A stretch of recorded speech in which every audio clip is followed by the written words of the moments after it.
Corentin, Geoffroy, tu as quelques minutes pour parler investissement immobilier avec moi? avec plaisir. Contexte actuel de la hausse des matières premières, la hausse des prix de l'immobilier, investir en immobilier aujourd'hui, bonne ou mauvaise idée? Pour nous, c'est une bonne idée. On parle long terme quand on parle immobilier.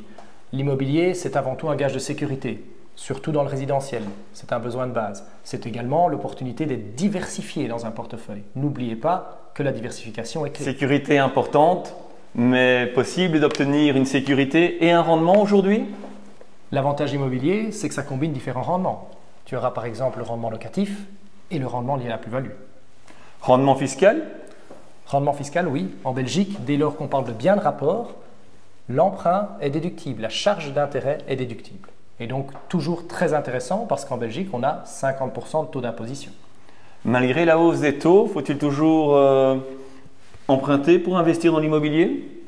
Alors, on a l'avantage fiscal qui vient justifier notamment le fait que l'emprunt reste intéressant, mais on a surtout l'effet de levier. L'effet de levier, qu'est-ce que ça veut dire concrètement?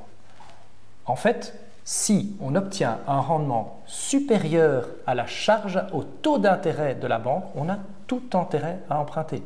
Si mon taux d'intérêt me coûte 4% et qu'avec mon loyer et ma plus-value réunie, j'ai du 5%, eh bien en fait, je m'enrichis avec les sous de la banque. La seule difficulté pratique, c'est que les banques doivent être prêteurs. Mais si vous avez l'opportunité de vous faire prêter de l'argent, en regardant l'avantage fiscal et en regardant l'effet de levier, oui, il faut emprunter. Bien compris, donc sécurité combinée au rendement, diversification, effet de levier, donc on fait mieux que l'alternative sans risque à la banque, mieux que le bon d'État qui lui se fait grignoter par l'inflation. Mais dans la pratique, comment réaliser ça concrètement? Je te propose un petit café pour en parler? Pourquoi pas, volontiers.